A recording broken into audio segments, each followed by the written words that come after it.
Welcome to Central Avenue. I'm Carol Montgomery. And I'm Don Jacks. Here's a quick look at some of the stories we'll be covering in this edition. We'll talk with General Manager Jim Zane about Resumption Progress. And we'll look at how Rocky Flats affects the local economy and how you can help spread the word. And we'll find out how employees are making a difference by speaking out at community meetings. Resumption Progress is continuing, and Building 559 should resume plutonium operations later this year. Rocky Flats General Manager Jim Zane feels progress in the building is extraordinary. You can go down to Building 559 and you wouldn't recognize it. The people that were here a year ago and come back today say it doesn't look like the same place. So it's cleaned up. The systems are tested. There's records that they will perform as required. So there's been a major change. I think bottom line, we've made an order of magnitude improvement in safety. I think we have the culture change. I think we're going to have the right balance between safety and production and the right emphasis. Building 707 will be the second building to resume plutonium operations following Building 559. The Corporate Operational Readiness Review began in September and should be completed later this year. Building 707 houses facilities that are critical to nuclear weapons production at Rocky Flats. Building 707 is the main manufacturing building, and it's the heart of Rocky Flats in terms of the work that needs to be done.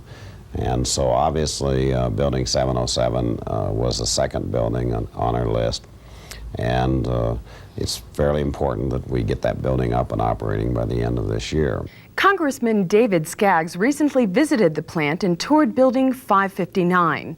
Skaggs was impressed with the overall condition of the building and concedes that many improvements have been made. While Skaggs stopped short of endorsing resumption, he does agree that Rocky Flats is the only existing facility capable of supporting our nation's nuclear weapons production requirements. Certainly, if national policy remains that additional pits need to be manufactured for whatever set of systems, this is the only place that's going to be able to carry that out. That's the reality. What I'm trying to establish is that I think there's a policy hurdle to get over before you necessarily go on one part of that road or the other. And we're at a time in the evolution of international affairs where it's awful hard to make that call. Rocky Flats has a major impact on the financial health of the Denver metropolitan area. This according to a study completed earlier this year by economic consultant Tucker Hart Adams. Rocky Flats is very important to Colorado's economy. It's one of the major employers in the state, one of the major employers in Metro Denver. When I did my study, there were a little over 7,000 employees. Now I understand it's close to 8,000. When you look at those people plus the additional jobs that are created as the money that they make is spent in the community, it's a very important factor. How big a factor is Rocky Flats? Well, check out these figures on employee spending.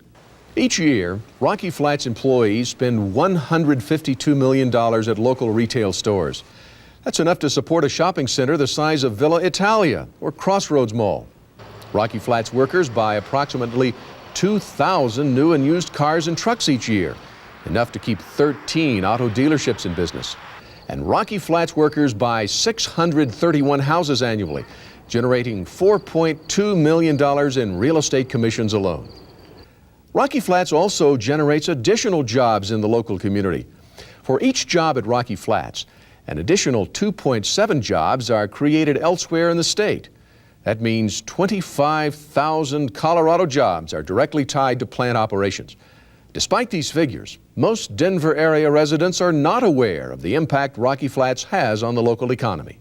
I would be surprised if the average person in Denver understands how important Rocky Flats is. I consider myself a well-informed person because that's my business, and I was not aware of how large Rocky Flats is, of how high the level of average salary is out there, and really was surprised to see what a big impact it has on particularly the western suburbs of Denver. Recently, the plant launched a unique campaign in conjunction with Northwest Metro Chamber of Commerce. Janine Wilson is Rocky Flats Director of Communications. We're doing this to raise the awareness of the local business community of the major economic impact that Rocky Flats has on the Denver metropolitan area. Employees are really the key to making this campaign a success. By now, you've probably already received a packet of cards like these. On the front, they say, "This purchase or payment is made possible through Payroll Dollars from Rocky Flats." And on the reverse side, it has this inscription: "For more information about the retention of jobs and to report on payroll impact of Rocky Flats, call the Northwest Metro Chamber of Commerce." Give these cards to local vendors, along with your payment for goods and services. If enough of these cards are distributed to businesses throughout the Denver metro area, we'll be sending a strong message that Rocky Flats is a positive factor in the local economy. Next up, a closer look at a unique research project that's drawing international attention, right after this word on traffic safety. Hitting a windshield at 30 miles per hour is a lot like this. I'll give you a 10, my friend, but you didn't keep your legs together. You could learn a lot from a dummy. Buckle your safety belt. Arrive alive. Drive safely.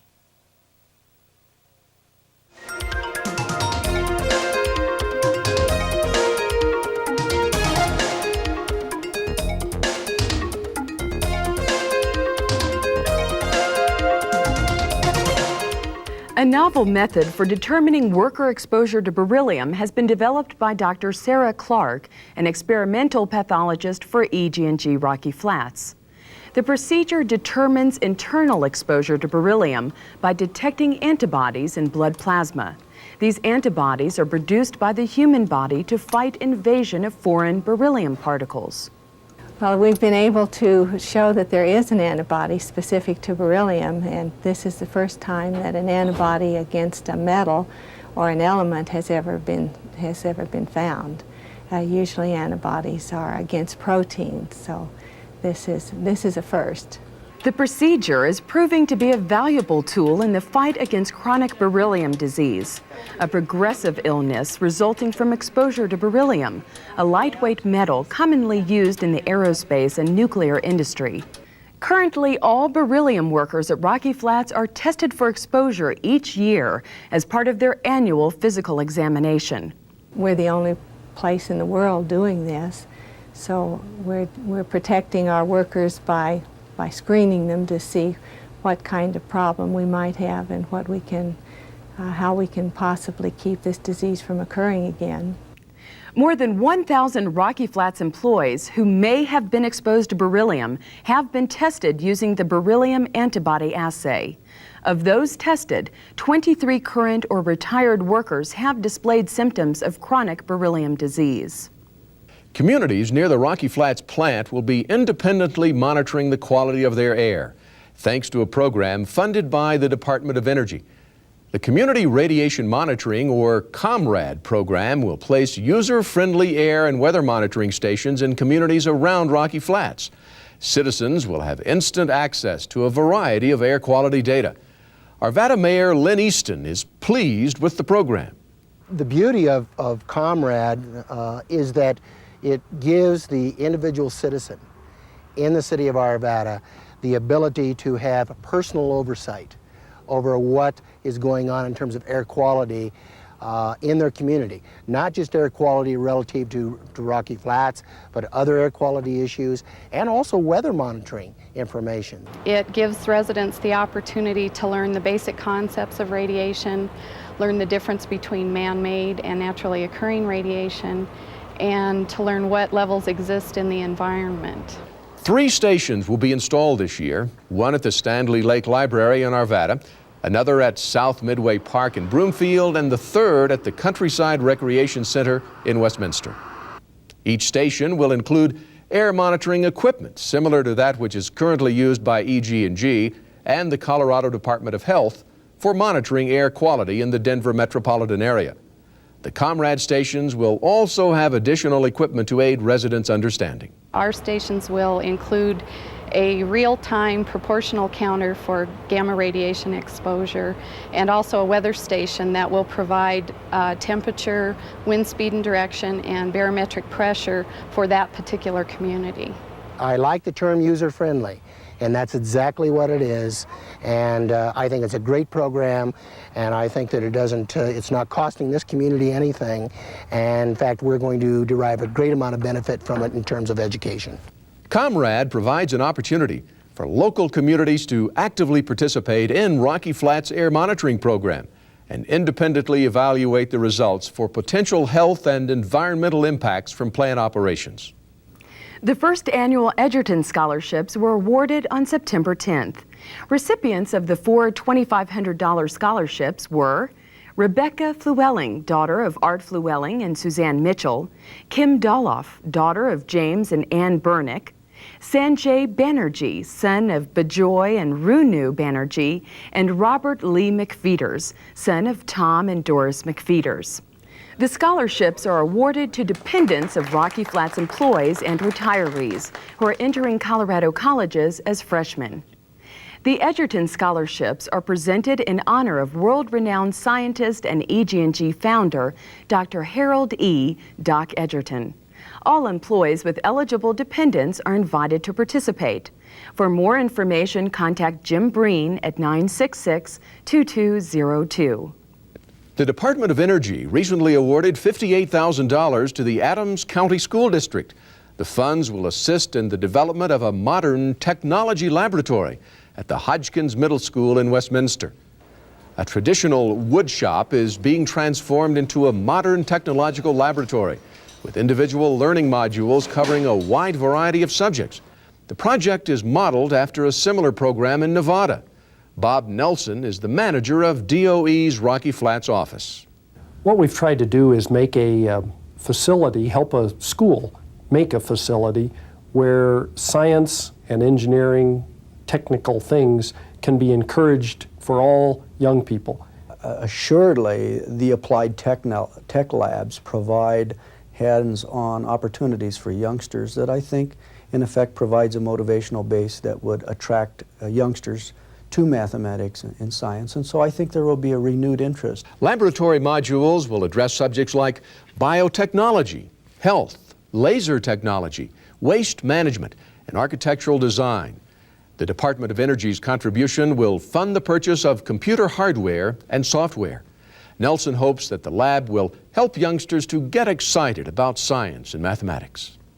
That's the real benefit, is to get the excitement about science, which will then lead to engineers and technicians in the future. And that's something this country is lacking in, and certainly we here at Rocky Flats need that kind of young people coming into the workforce in the future. The lab is expected to be ready for use later this semester. 250 youngsters are scheduled to take advantage of the program in its first year. Employees are making their feelings known at public meetings about Rocky Flats. We'll be back with that story after this.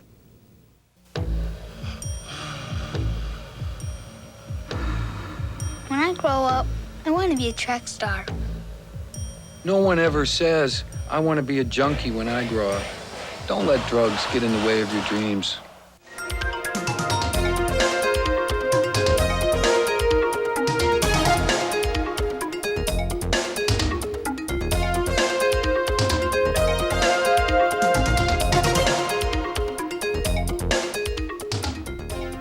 There's something new going on at public meetings about Rocky Flats, and it's a refreshing change for plant supporters.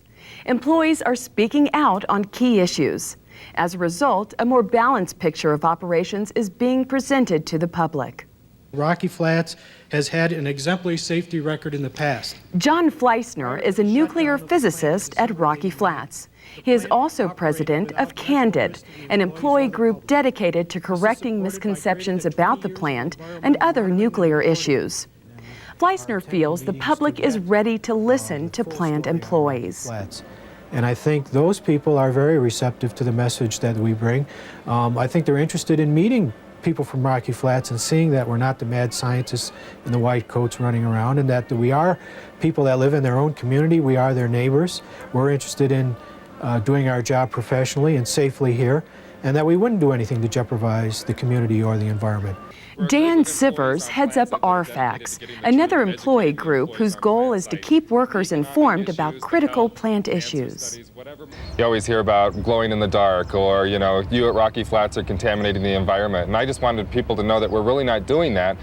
All employees are encouraged to attend public meetings related to Rocky Flats and express their personal viewpoints. These meetings are advertised in local newspapers and announced over the plant's public address system. For information about future meetings, contact Community Relations at 966-4261. For information on RFAX, call 966-6157, and for information on Candid, call 420-2143.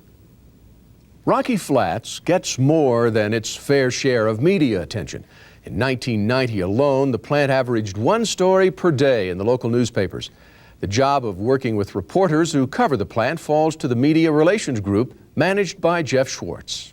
I think when reporters call the plant and they want to do an interview or get information, they're getting it. Whether it's good news or bad news, they're getting it. Not only that, they're getting a top-level spokesperson. By that I mean they get the appropriate person to talk about that issue. Recently, Rocky Flats has taken extraordinary measures to make the plant accessible to reporters. This included the Building 559 media tour earlier this year. Reporters were invited into the building with their cameras to see for themselves what the inside of a plutonium building is like. Activities like this help build credibility and encourage objective reporting.